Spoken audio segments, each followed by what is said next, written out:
என்னடி வாடி. சந்தா ஒரு தேங்காய் இருந்தா கொடுவேன். தேங்காயாடி? தர்றேன்.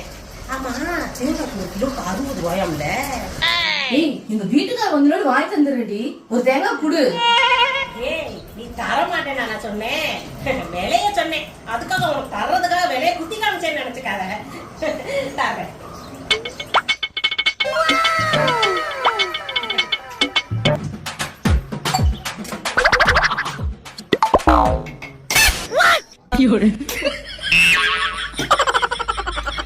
நினைப்பதெல்லாம் நடந்து விட்டால் தெய்வம் ஏதுமில்லை.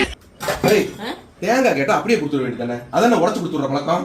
யோ வட்டா அவ தேங்காய் வாங்கிட்டு போய் அழுகி போச்சுன்னு அப்படியே அமுக்கிக்கிறா. ஒரு தேங்காய் கூட திருப்பி தந்தா சரித்திரம் கிடையாது. அதுதான் இந்த உடச்சு கொடுத்து இனி ஏமாத்த முடியாது பாருங்க. அவன்